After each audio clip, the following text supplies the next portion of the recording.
Ini adalah pendataan yang sekarang ini kita lakukan. Jadi pada penutupan pendaftaran pada tanggal 22 Oktober, jumlah yang terdaftar ada 2,421 juta orang. Tenaga honorer K2-nya ada 180.797 orang. Ini memang akan menjadi pertanyaan, kenapa angka 378.000 itu yang mendaftar tenaga honorer ada 180.797. Ini kami belum melakukan analisis, hanya melihat data saja. Jadi ada diskrepansi data sekitar 200.000 orang di sana. Sedangkan non-ASN ini adalah tenaga honorer yang baru yang tidak terdapat dalam database, itu jumlahnya 2.240.303. Yang melakukan pendaftaran itu 67 instansi pusat dan 533 instansi daerah. Kemudian pada tanggal 31 Oktober, kami meminta penyampaian surat pertanggungjawaban mutlak setelah uji publik yang telah menyampaikan 55 instansi pusat dan 425 instansi daerah, sedangkan yang belum menyampaikan ada 120, 12 pusat dan 108 daerah. Ini jumlahnya agak sedikit turun, 2.360.723. Berikutnya. Nah, kalau kita lihat data-data tersebut berdasarkan pendidikan, maka yang pendidikannya SD SMP itu dari data yang belum ada SPTJM-nya ada 837.262. Nah, ini kami khawatir mereka tidak ada tempatnya di dalam formasi ASN. Sedangkan yang tidak menyampaikan ijazah, jadi belum ada ijazahnya, itu tidak ada dokumen ijazahnya, ada 2.847 orang. Ini jumlahnya menurun dalam penyampaian SPTJM oleh PPK-nya, pejabat pembina kepegawaiannya. Jadi untuk yang lulusan SD SMP, diploma maupun yang tidak menyampaikan ijazah turun, akan tetapi yang sarjana itu meningkat sedikit. Berikutnya. Nah, kalau berdasarkan instansi ini tadi sudah kami sampaikan, ada total 600 instansi, tapi yang menyampaikan SPTJM itu yang belum ada 120 instansi saja. Berikutnya lagi. Nah, kalau kita kelompokkan berdasarkan jabatan, maka jabatan untuk administrasi dan teknis ini masih besar jumlahnya. Ada 651.145 untuk teknis dan 747.869 untuk administrasi. Yang atas dan yang bawah ini, yang atas belum ada SPTJM-nya, yang bawah sudah ada SPTJM-nya. Jadi berubah turun sedikit, tidak begitu banyak. Berikutnya lagi.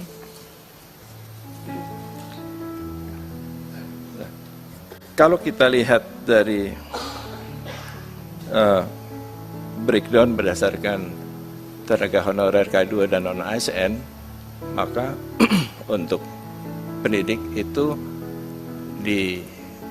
yang masuk kategori tenaga honorer K2 ada 45.604, sedangkan yang non-ASN ada 684.858. Tenaga kesehatan ini yang tenaga honorer K2 ada 2.111, yang non-ASN ini tenaga honorer yang baru, yang non-ASN itu adalah 203.188.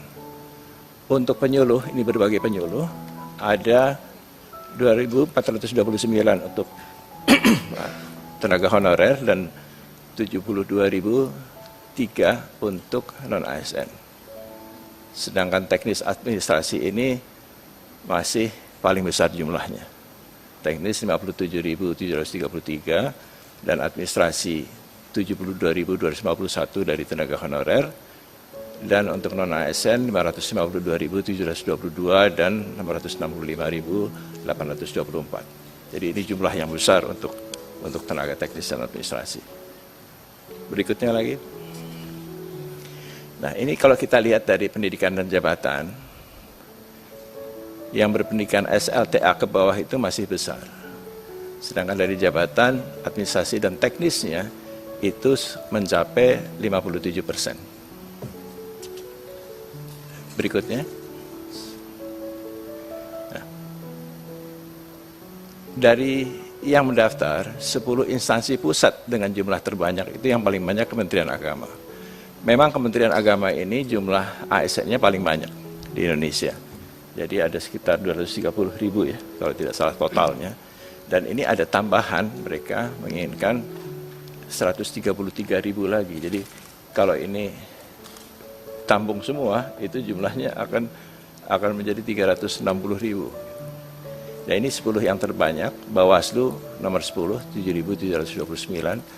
Sedangkan 10 instansi daerah dengan jumlah terbanyak itu yang paling atas adalah Provinsi Jawa Barat. Nah, kota Surabaya ini juga besar. Ini jadi agak lucu juga, kota Surabaya ini honorernya lebih besar dari banyak provinsi. Ada 17.736. Dan jumlah-jumlah dari instansi daerah lainnya. Berikutnya.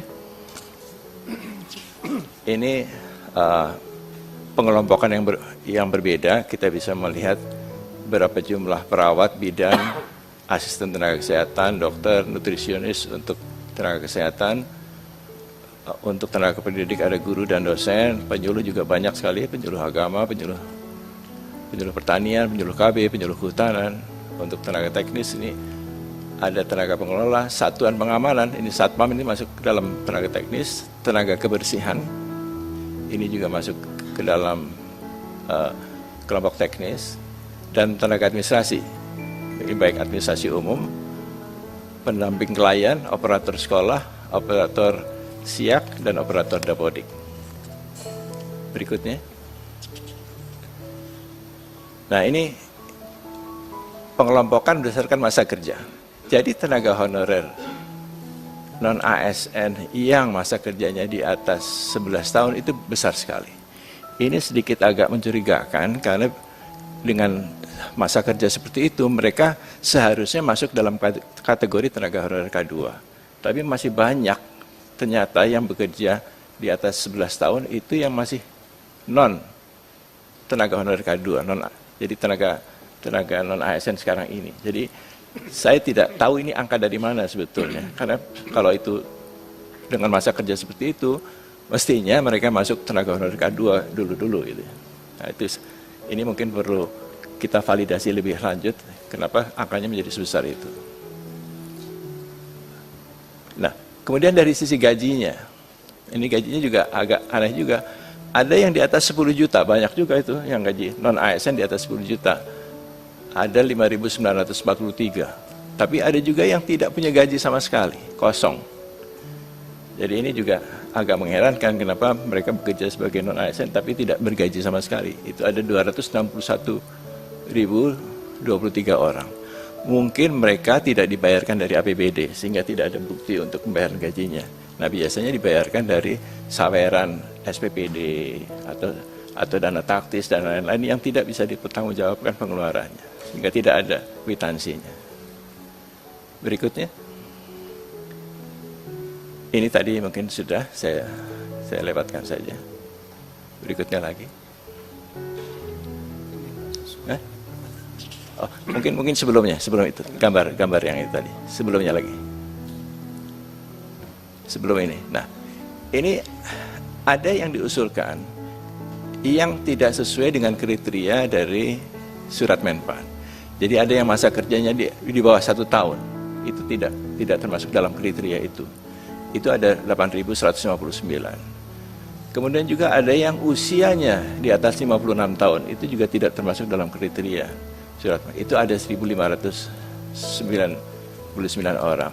Ada yang usianya masih sangat muda, di bawah 20 tahun, itu juga tidak termasuk di dalam kriteria itu, karena kalau kita asumsikan lulus SMA 18 tahun, maka untuk P3K itu dia harus memiliki masa kerja 2 tahun, jadi usianya harus di atas 20 tahun. Gitu. Jadi itu ada 189 orang. Jadi itu jumlah-jumlah kelompok-kelompok yang mungkin bisa kita hilangkan dari database ini. Berikutnya. Ini beberapa instansi yang tidak mengusulkan. Jadi di pusat ini ada 14 instansi, sedangkan di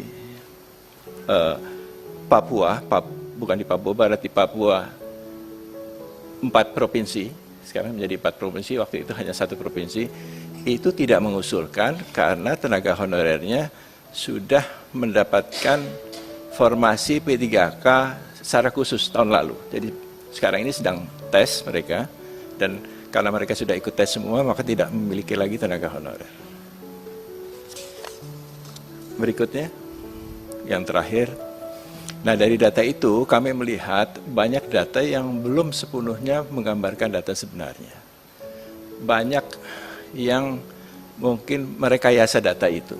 Jadi ini mungkin perlu pendalaman lebih lanjut, dan masih banyak 120 instansi yang belum menyampaikan surat pertanggungjawaban mutlak. Kemudian banyak juga instansi-instansi yang walaupun datanya sudah kami sampaikan tidak memenuhi kriteria, tapi tetap saja diusulkan. Nah, jadi kami mungkin mengusulkan perlunya dilakukan verifikasi dan validasi atau audit data untuk yang tenaga honorer non-ASN ini.